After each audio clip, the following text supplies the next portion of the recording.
my work, I always like to recognize my muses. I have a pot called the Salvador pot, inspired by Salvador Dali.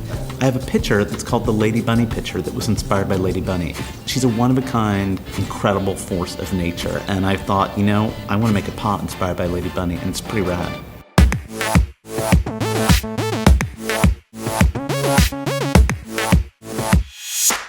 Diana Vreeland famously said, "Exaggeration is my only reality," and I think Bunny personifies that. Bunny is one of those people who recognizes the power of taking something to its lunatic conclusion, and it's insane and beyond memorable, and I think about that all the time. Jonathan! You're early! I haven't had a chance to put my makeup on yet. Oh no, I'm so sorry. How are you? Mwah, mwah. Great to see you. Mwah, mwah, Watch again. the nails. Watch the Oh right, when are you gonna put the nails on? I'm just finishing my look to show America what Honey Boo Boo would look like when she grew up.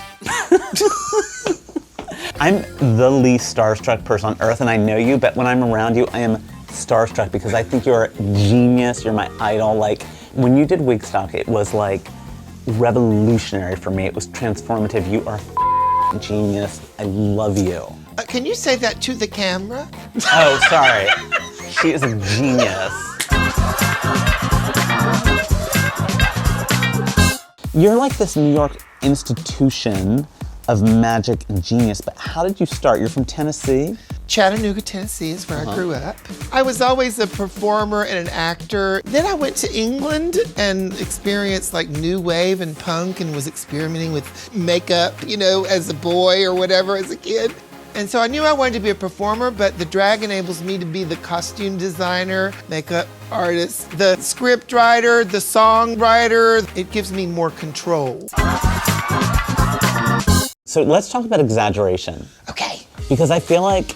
What do you mean by that question? Has your hair ever gone too big? It's all about proportion. As if you were making a vase and you added more on the bottom, you might need an extra lip on the top to balance it out. Plus, I like 1960s fashion. That's when they had the biggest hair since Marie Antoinette. It's epic. There is so much craft that goes into what you do, from the hair. Crap? Security. No, the craft. Who does the costumes? All different people all the time. Everything's custom made. I assume nothing's off the rack. Well, sadly, not many women's clothes fit me. I like a bell sleeve, and I like a mini because they tell me I have decent legs. And then an A-line. So is that your silhouette? You have a signature silhouette. It's always a bell sleeve, an A-line, and a mini. I mean, it could be an A-line with like a peasant sleeve with elastic. I can see that because you want a little Stevie Nicks flounce somewhere. Some of the queens kid me about my makeup, and they're like, what is it tonight? Coral lipstick and blue eyeshadow again? And I'm like, yeah. When you find a look that works, stick with it. I was told you might like this print because it has a 70s look and it's somewhat paisley. It's literally like a 5-pound sleeve. I was trying to figure out how to do an 80s shoulder poof, and a friend of mine devised this with an inflatable beach ball. It's like, use whatever it takes. I like it. This is a trick that I like to use a lot that I learned from Mae West, where it's like if you want to appear a little slimmer, put something down the middle, a big stripe or a jagged something to kind of like say, okay, we're not there. We know there's a girdle under there, but we're not really gonna, there's some Spanx. That's a little more sedate. Yeah, more serious. That's like you're a hired assassin. This is gorgeous. It's kind of like graduation gown. There's nothing like these sleeves, and when you are whirling around, honey, ooh. Accessories. How do you do it? Well, like the hair, you need large accessories. This is a brooch made into a ring. This is a ring that I love to wear, but I hate it when I wear it in interviews because it clacks. That's incredible. These I just found yesterday.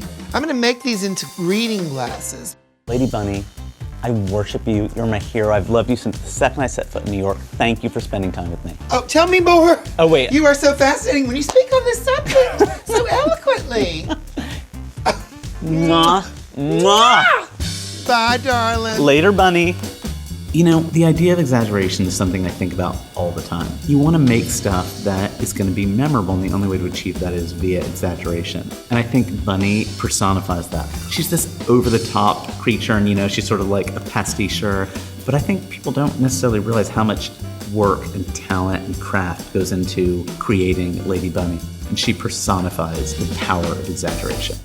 My nephew is going to re-teach me how to skate. I haven't skated in like 25 years, but it's okay because I have an incredible teacher who is 9.